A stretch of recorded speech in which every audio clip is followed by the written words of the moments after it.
Well, welcome, folks, to Property Careers Prospector School online. This is basically session 4, and today we're going to talk about probably the most revolutionary thing that I was the architect of inside of the real estate space, and that, of course, is foothold. And by foothold, we mean that you are either looking to break a market, to break into the market for the first time, or alternatively, you might be someone who's trying to reinvigorate a market. So if you've already had a crack and it hasn't actually fallen your way, there might be some element that you have not comprehended or understood as we go. So I ask you to revisit this particular recording a couple of times if you've struggled with it, and understand the most important thing. So I might even start with that and then reiterate it a little bit later as we go on. When we talk about the strategy of foothold, it is about a very holistic approach to breaking into that marketplace. And so I just caution you, and as I said, I will finish with this, and in understanding, there is not any one single component of foothold that will have you cracking the market. It is indeed the sum of its parts. And if you had been tuned in to earlier sessions where I have talked about foothold and how it works, or I've talked about the fact, even more to the point, in terms of my attitude towards things, where I openly admit that I'm lazy in my approach to most things. And then, in direct correlation to your aptitude, I say that most dispositions, or most the execution of any profession, whatever it might be, that you're either smart or, quite frankly, you are stupid. Now, I don't mean in the academic sense. I mean more from the point of view that, some of us fail to employ common sense. Again, don't let that stop you. Please look at the whole thing holistically. So when we talk about foothold, what is it all about? I mean, so often, and I've got to tell you, after a good 3 or 4 decades in the real estate business, the question I'm most commonly asked, having had what is can only be said, and again, I'm not trying to show off, but recognized success, is people quite often ask me, how is it that you managed to not just break a market, but then consistently list anywhere between 12 and 15 properties per month, month in, month out? And that was pretty much born out of the fact that I understood from the get-go that I didn't want to go at a marketplace just purely around productivity. My observation, and that's usually my favorite disposition, is to just watch what's going on before I get it, to get an idea of how it's being done. My observation was that there were many agents that were having a bit of a burst and getting a couple of listings, selling them, and then seemingly going back to that thing where they didn't have many, and it was like a cycle. So basically what they would do is they would prospect in order, or look for potential customers that would then sign on with them. They would then put all their energy into listing those properties. And then, of course, their immediate thought was, now I've got to go ahead and sell them. And they would indeed sell them. That might take a bit of time. And then all of a sudden realize they're out of listings, and then go back to the beginning of the prospecting cycle. So this meant that, over a sustained period of time, that they would have peaks and troughs in their overall performance. And to me, someone who's lazy, I just couldn't understand for the life of me why, if you actually crack the market and you've got some degree of presence, surely there's got to be other people that are selling in that marketplace, and they're observing what's going on. And so long as the message that came from those was good, then you would actually start to be able to build. But of course, there's that age-old thing, and I've talked about this the last time we were on here in terms of strategy. My boss used to say to me, control signs and you control listings. And to me, that was like the chicken or the egg. How do I control the signs without the listings? And how do I control the listings without the signs. So it was that I just understood very, very clearly. How did I go about it? Well, here's something that might be a bit of a revelation, and it might, you might even just go, of course, that's just common sense. But I just find that people don't think about this the right way. How do you get to 12 to 15 listings month in, month out? Well, it just all starts with one. So, I've always rationalized there's a good solid, 30 to 30, or really 28 to 31 days in a month, but every month has at least 28 days. That's 4 solid weeks. If you want to take 2 days off, which I recommend that you do, that leaves you maybe 20 working days in the month. Those that are tagged onto the end, 29, 30, 31, they can just be called goof off days if you want. And if all I do is I put all of my energy into those 20 days and make the whole thing work around those 20 days in 4 neat weeks, then it just becomes purely and simply a numbers game. So I always rationalized if I was able to find a seller on every given day, then I was able to convert those active property sellers into listing presentations, which meant that every working day, which is 20 days, I did a listing presentation. If I was successful with, as little as half of those, or let's say 60% of those, that would deliver around 12 listings. And in many cases, I would find myself up doing even higher numbers. So it just starts with one and then you move to two. And then before we get into the business of breaking into a market and how you go ahead and come into that market successfully, I just thought I'd throw you a different perspective on this to begin with and start with what not to do. Because I see a lot of agents, when they try to break into a market or rejuvenate a market, they all do some things that are fairly generic, fairly common in and around that space. And I've got to tell you, they're wrong. And so from where you sit, if you're listening to this for the first time, if nothing else, I want to give you food for thought so you don't fall into that trap. But I've seen many agents make this mistake and think that that's the right way to go. And I've got to tell you, nothing could be further from the truth. And one of the first things I would say to you is don't chest beat. You see, if you're breaking into a market for the first time, it's fair to say that insofar as the property owners in that area, again, observing that some of them might be active, which means that they are researching the market ahead of wanting to make a move or sell.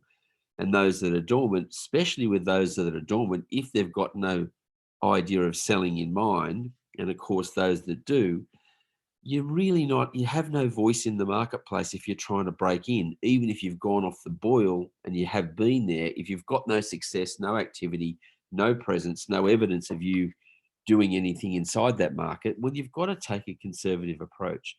You can't come in there and start chest beating. Now, I see this happen when you talk about chest beating.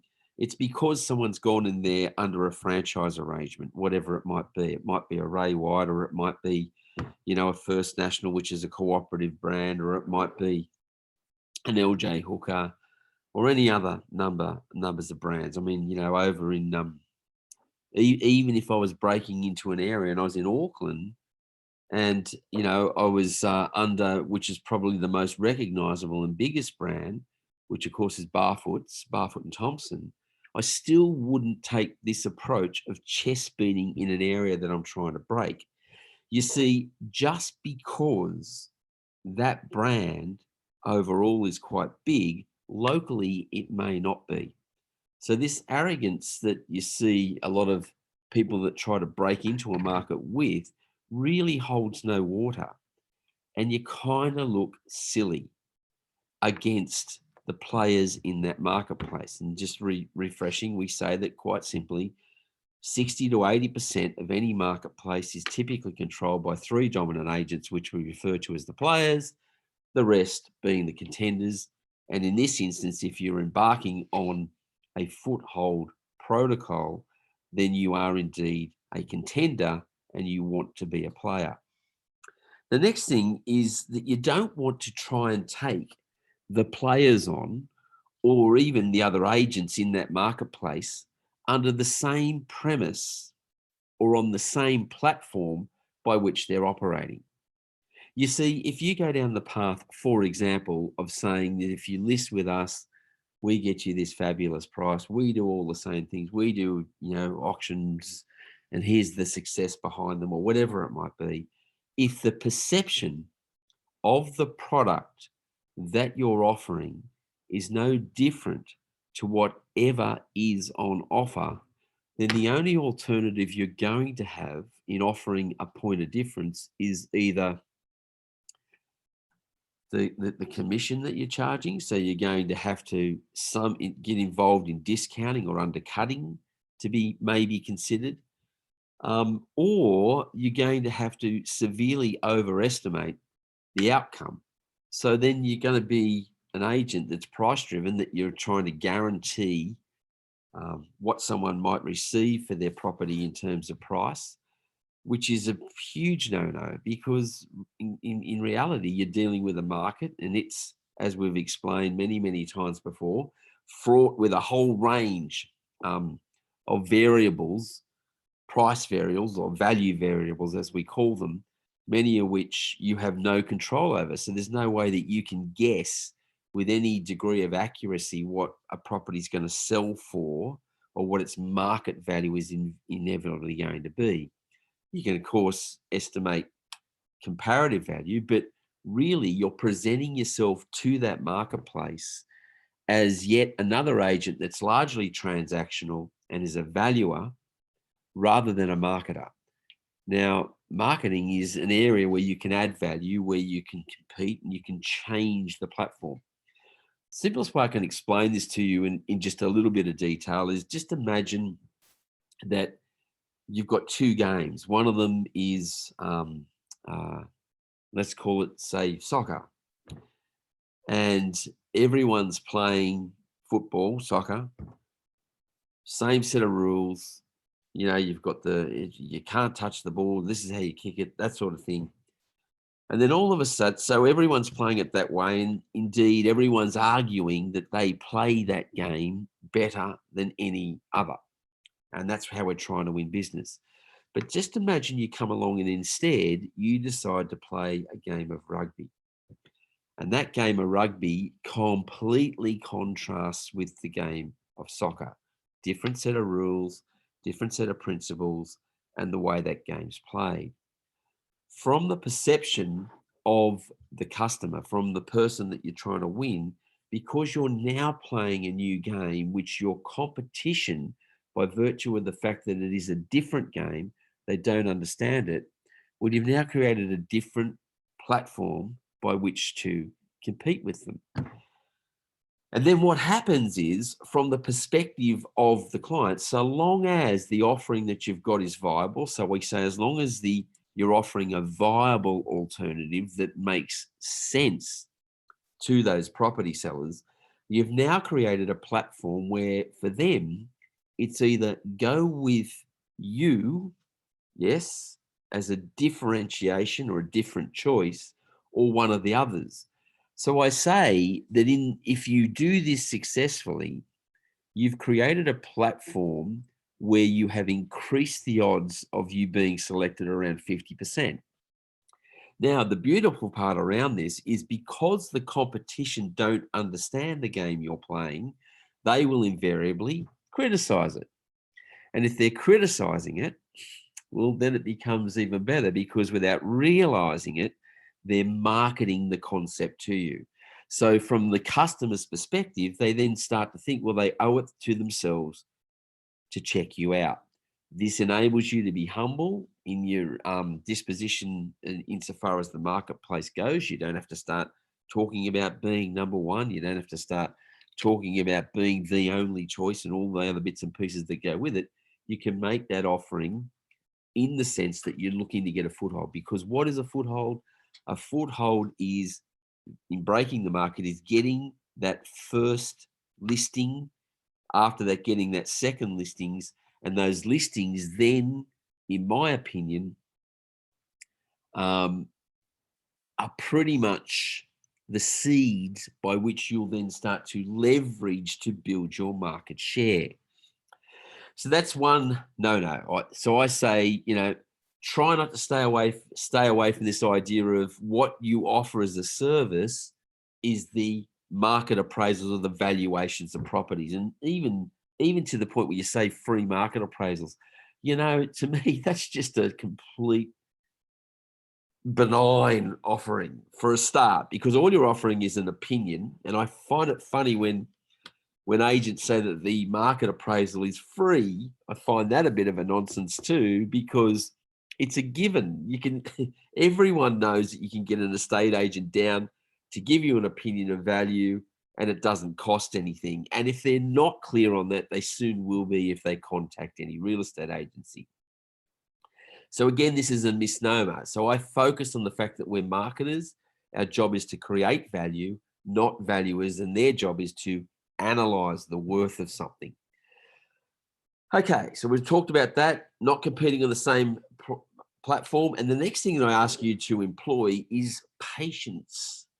Understand, to get to the premium listings, that you have to go through a strategy that's going to maybe start with the listings that are just ordinary. And in fact, we want listings, or we covet listings that are in the main arterial road locations. You see, because for people to frequent their houses, to get in and out of these properties, they have to frequent the main roads. So if we can have presence, if we can win those seed listings on the main arterial roads, this will create the perception of overall presence and will speed up the process by which we can take significant market share and break into that market. So as I say, you've just got to have patience around this. We'll get to the premium listings, but to get to the premium listings, we have to go after what is the ordinary, or in fact, for us, the highly visible locations of properties that we list. So it is that I sometimes say in FOOTHöLD, we could find ourselves looking to win listings where actually we know for a fact that we're not even likely to sell. This again is not so much of a problem, if you ask me, so long as we are weaving the web of marketing, or marketing the concept of presence, which I'll talk about a lot next week. So that viable alternative. And now, the only other thing you have to realize too, from your point of view, when you're going out there into that marketplace, and you've got to be humble, you have no voice in that marketplace because you don't have any presence. You've got no signs. You haven't been able to run any open for inspections. So you have no leveraging possibilities. You've not probably sold many properties. No, you haven't sold any properties, or at least haven't been for some time in that area. So no real strong track record. And of course, this means not very strong presence. So that's something that we're going to have to manufacture at the same time. So we get through all of this, and now we look at how it is that we go ahead and market. And always remember that from the seller's perspective, and you've got to see how this works, if I'm in a premium property that's in a quiet location and it has all the offerings, who am I going to go with? Am I going to go with this new guy that seemingly is offering nothing of any point of difference, other than maybe reducing fee? But even then, do I want to take that risk when I can see the players have all the presence I need? There's loads of activity, lots of evidence of a track record. It's an easier choice for me to just run with them, especially if it's between one or two. And you don't want to go down that path of discounting the service, even if it is introductory, because invariably, because we're selling a product, that you can't really close that bridge where you say, well, here's an introductory offer, because people only make these transactions once, twice, or three times in their lives. So if you're trying to break a market by discounting fee to someone, well, when they come back in 3 or 4, 5 years' time, maybe even 10 years, they're going to come back to you because of that discount in the first instance, not because you did a great job. So these are decisions that you have to make now before you even attack that marketplace.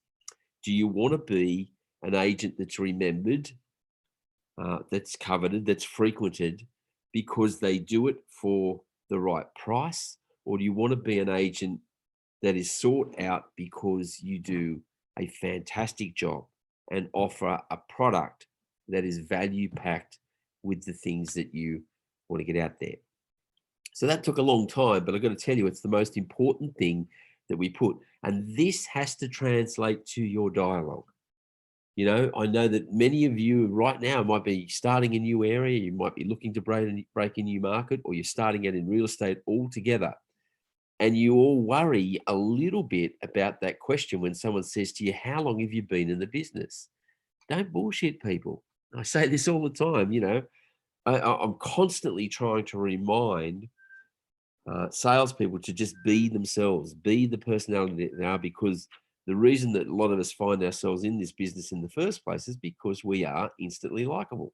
And I want us to stick with that premise. To me, that's the most important thing.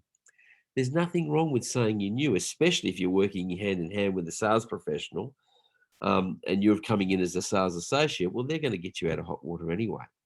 The whole idea is to create it. I love the fact that I would come into a marketplace and I would say to people, yeah, we are relatively new with a fresh approach. And they say, well, what's that? Well, what are you trying to do here?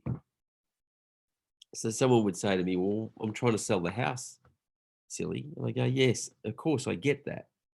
But assuming we get you a buyer at a level you're not just happy with, you're over the moon, better than you thought, and now you've got the property sold, where are you now? Because insofar as I can tell, even if we get you this buyer and we get you this fabulous price, if you can't do what you want to do on the other end, well, then my imagination tells me that you're not going to want to do it. And they nearly always got that. And it's really easy. So don't become paranoid about this idea that you don't have experience or otherwise. You've got to convert that into a positive, in that, you know, yeah, I don't really know much other than how to get people fabulous prices and get them moved. Our business is not that complex. It can be simplified readily to make it all work. So that's the first thing in getting a foothold. Now, in getting that foothold, you've got to stay away from that arrogance. And then what you've got to do is you've got to build the web of perception. You just have to accept that sellers, not dormant property owners, sellers are already watching the agents. Now, we talked about this many, many times, that they go through a phase, they go through a series of steps before they are, number one, receptive to the idea of a listing presentation. And then secondly, they go through a series of steps before they actually choose the agent that they want to run with.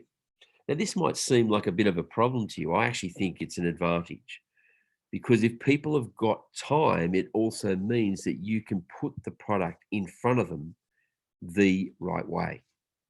So when we get to foothold, the key, the name of the game to begin with, is to create a perception of presence. Now, there's lots of ways you can go about this, and the old school way of thinking was that you went out into the marketplace and you did hand-to-hand combat with just about everyone you could. So you kind of went on like a politician's drive, where you would go out and you would have offerings where you're offering people free market appraisals or otherwise. And the whole idea was to go in and give people advice, get to meet them, put them onto a database, give them lots of trails, you know, like newsletters and tips and little cards and ready reckoners on how to change things over, and calendars they could stick on the fridge. This is an antiquated way of thinking. I mean, yes, those things might be useful somewhat, but at the end of the day, when people come to sell, they're going to look for the most prolific and professional agent in the area that has the greatest track record. So I don't worry, I should say. I don't do my head in about little things that might be little spikes and doing okay. And I certainly don't worry about someone who I meet as a property owner who's indicating to me they've got no plans of selling, I don't really want to invest too much time in them, because I know that if and when they do come around to being to a point where they do want to make a move and they do want to sell, by then I will have the presence in the area and I will be so prolific that I'll definitely be on the shopping list. So I know whether I go down there, I can make the connection if they're going to be okay. What you're looking for is active property sellers.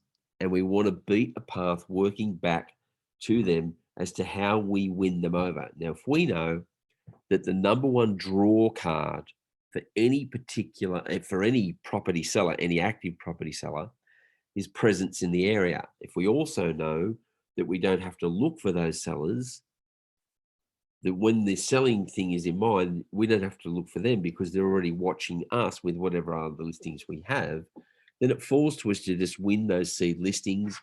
And if we were making a cake in and around the word foothold, we have to put the foundation of presence in play.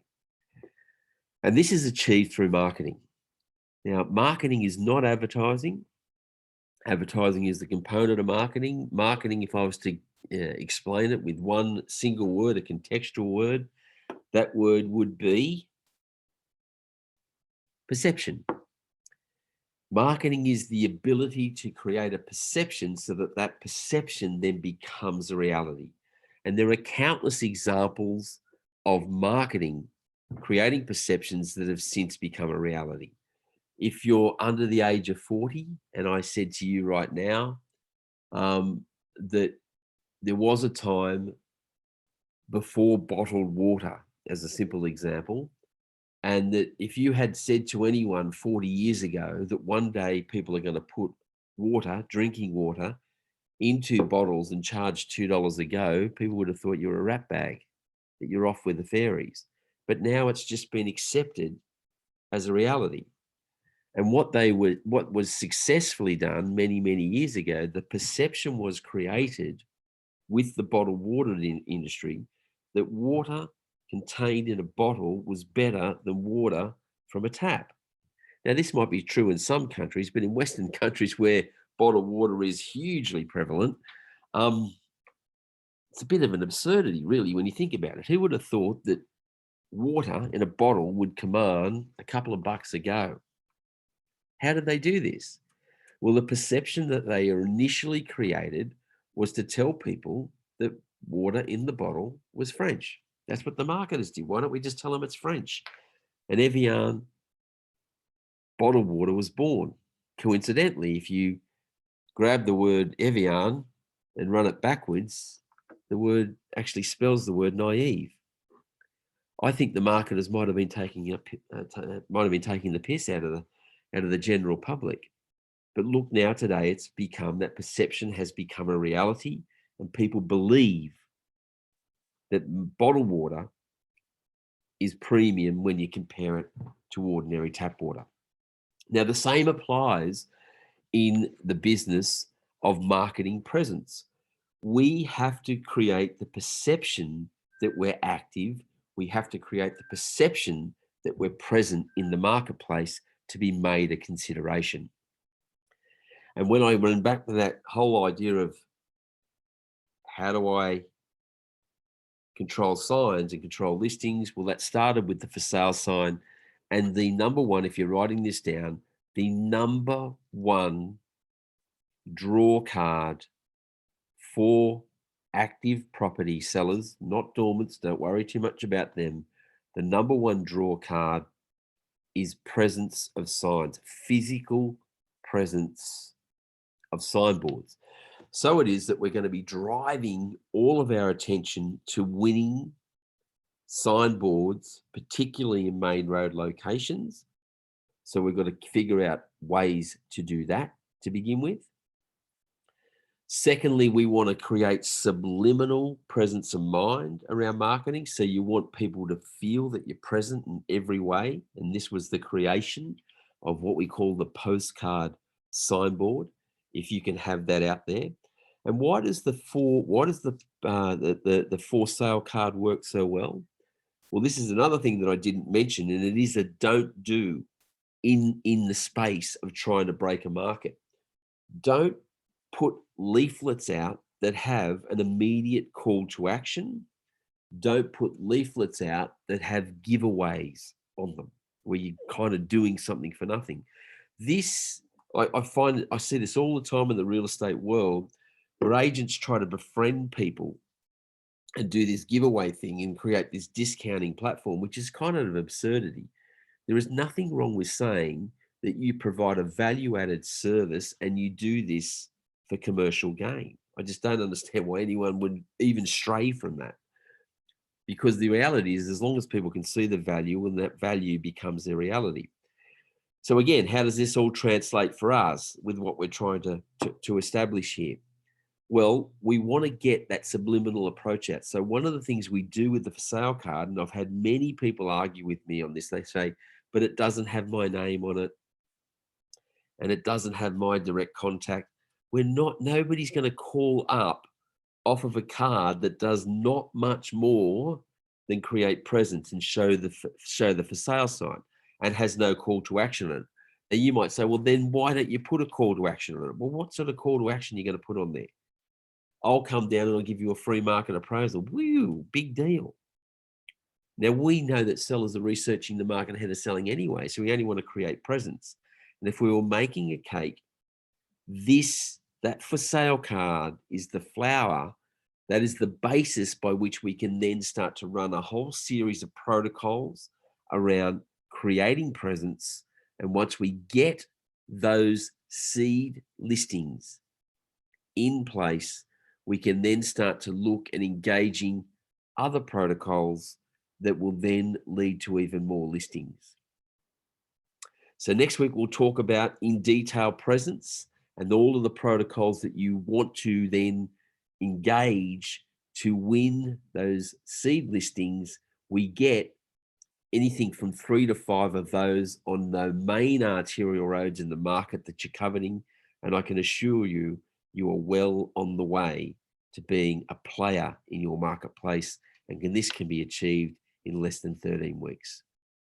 So I'm Mark Dwyer. This has been Property Careers Prospector School Online. You can contact me, Mark with a K, at propertycareers.com.au or Mark with a K at propertycareers.co.nz. And my phone number is +61 410 592 165. I look forward to joining you again on the next installment of Property Careers Prospector School Online.